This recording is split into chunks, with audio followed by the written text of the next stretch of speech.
Hello, loves. I just left from the Dollar Tree and I got a book. This is the book that I got. It is called Please Grow.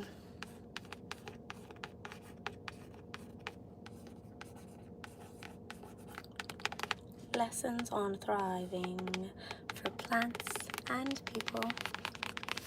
This is a basic book, like extremely basic. Alright, extremely basic, but I think that there's like a lot of things in here that seem very beneficial, and I wanted to read a few things in here. Kind of wanted to just read. I couldn't even wait to get home. I'm still in the parking lot, and I was just so excited. I was gonna get another book. I actually was gonna get 2 books, but didn't. Just stuck with this one because I don't want to start hoarding. So, Please Grow. Lessons on Thriving for Plants and People. Let me get comfortable while I'm sitting in my seat. Alright. Okay.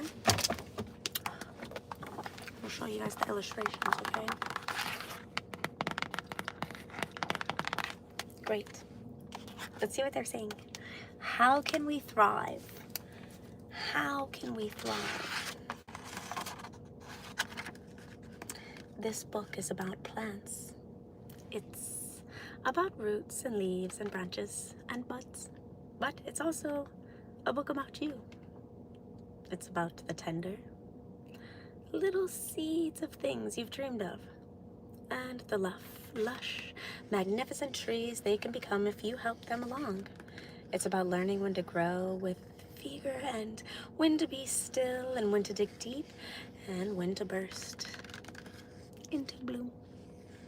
Even the largest living tree on earth, a giant redwood in Sequoia National Park, began as a seed no larger than a pea that drifted down from the canopy more than 2 millennia ago. You've got to start somewhere, so why not start here? Why not start here as like the seed? Part 1. Let's see what this says.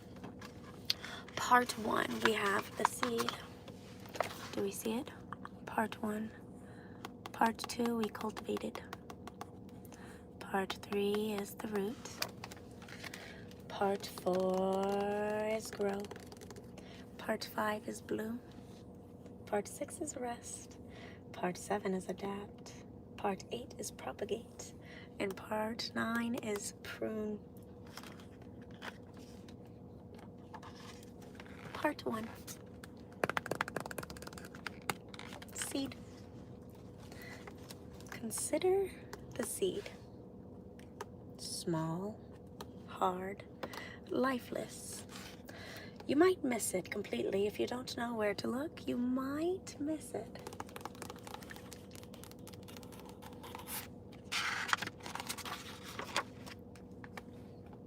Some seeds are impossibly small, like those of orchids, which disperse their weightless seeds into the air like dust.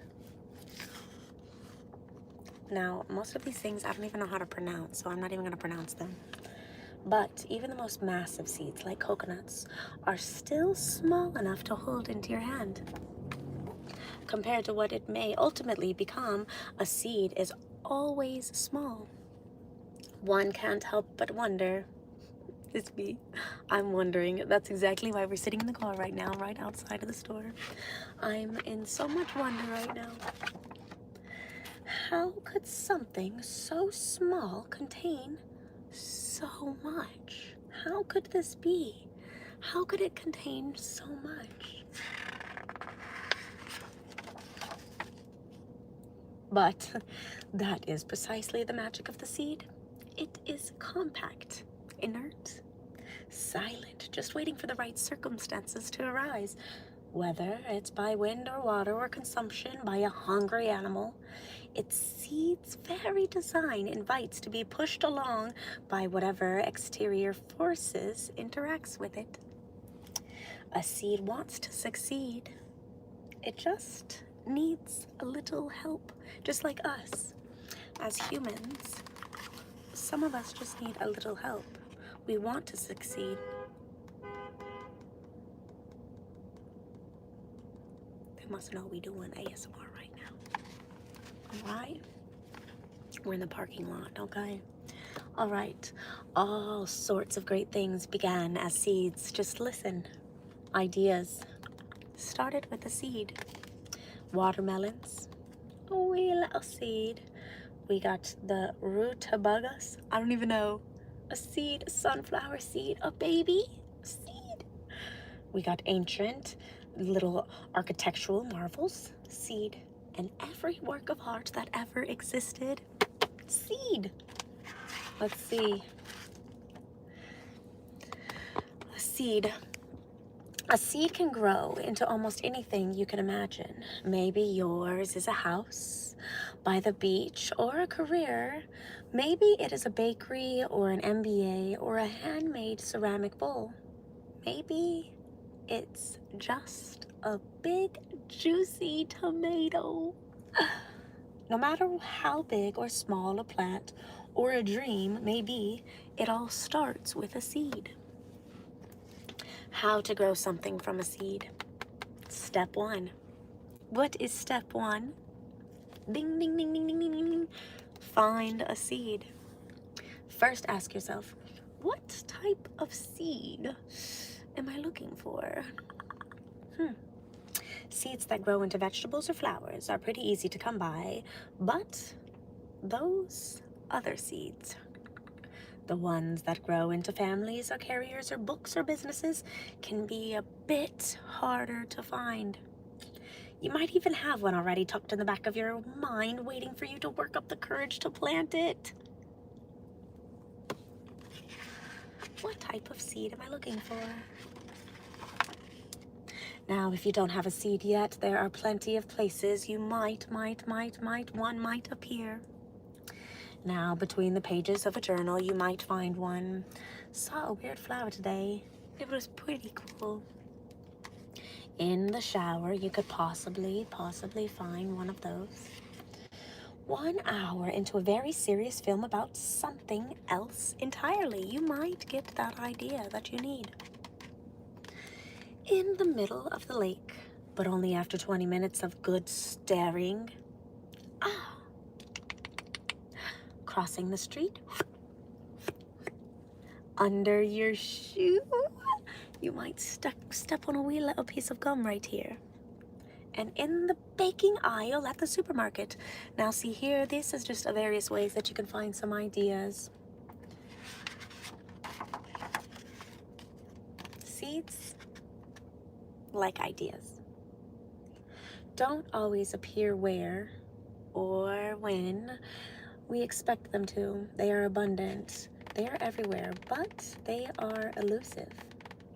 Have you ever thought, I should try that, and then found some excuse not to?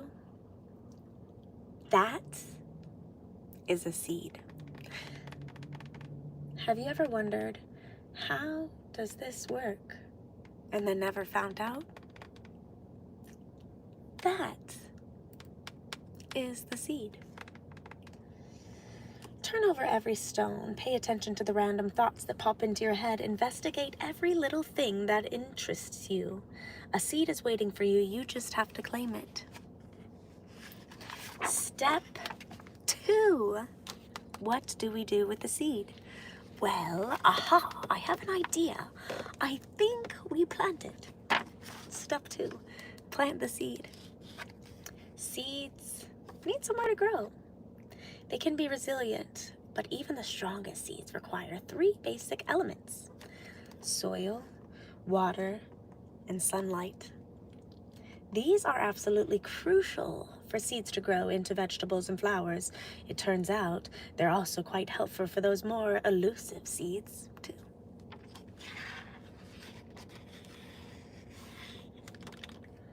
So, if you didn't understand, these are very important for seeds that we put into the ground, but also very important for us, okay, for the growth. Soil gives the seed something to root in, a firm footing to begin its life. Take a walk in the woods. Feel your feet pressing into solid ground and feel the earth pushing back. Consider how it feels to be supported. Water helps signal to the seed that it's time to get started. It's growing a little one in the boat. Take your seed to the beach. Throw yourself in the sea. A bath works too. Hydrate, submerge yourself, and consider how it feels to be held afloat.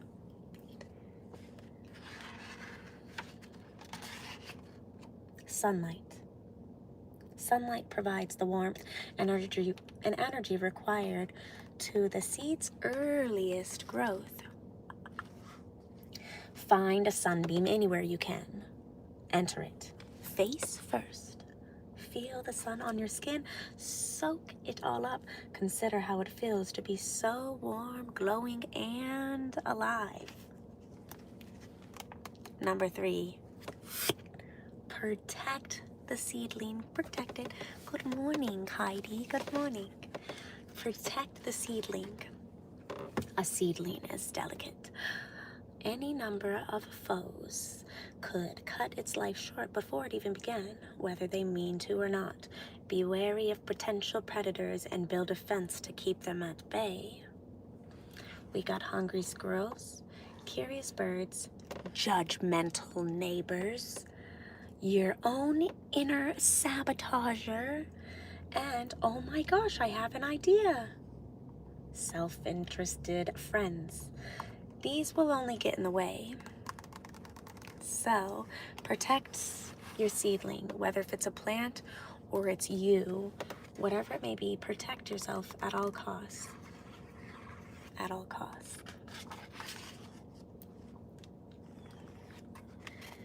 Check on the seedling every day. In its early stages, even the strongest seedling can perish from neglect. Humans too. He was not protected at the younger age as a little seedling. Now he's having a rough time growing up, a much rougher time growing up. Make sure you protect yourself so you can be like this guy over here, just chilling. Make sure you protect yourself and your plants. Rest assured, if you do lose a seedling, you can always start over. But then, well, you have to start over. And you've come so far, so best to hold on to what you've already got. Yeah. Once the seedling is safe, ask for help. While keeping out anything that might harm your seedling, invite in anyone who might offer helpful advice. Like friendly beekeepers, lifelong friends, someone you've never met before, but they inspire you greatly, and maybe they'd like to grab a cup of coffee sometime. It's worth a shot. And a trusted mentor. Thank you, Hannah. Thank you, love. With patience and care, eventually your seedling will grow, whether if it's the inner you or your plant. The growth may be slow or quick. The foliage may be large or small, but it will be growing, and it'll be yours. What comes next is entirely up to you.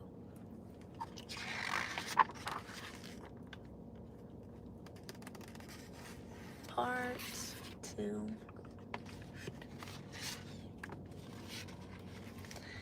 All right, that's all I'm gonna read is part 1. I think I labeled this as like part 1. Please grow. So we are done with part 1. I will come back probably tomorrow to read I'll pick this up and then do like a part 2, part 3. But I was just so excited because I just left the Dollar Tree and I found this there. And I don't know, I just wanted to get it and read it. So I'm gonna like make this like a little series, but this is part 1.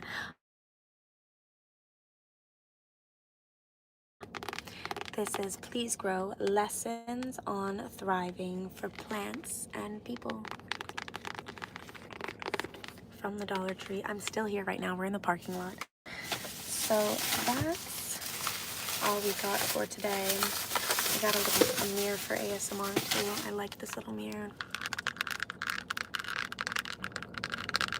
I need to clean it.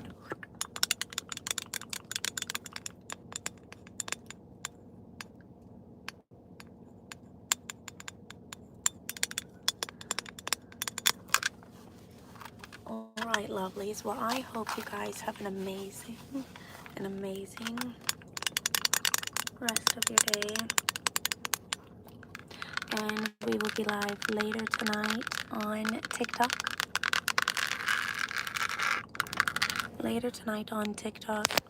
I love you for Wooden Wednesdays. Is today Wednesday or is today Tuesday? I don't even know. Oh, today's probably Tuesday, actually. So, it'll be a sub-only chat tonight, so it won't be a wooden roleplay, but I will see you guys over there. Thank you guys for joining in of part one of Please Grow. This will be posted over here on YouTube, so if you missed it, you'll be able to watch the replay. I love you guys, and have an amazing day. I'll see you later. Bye. Thank you.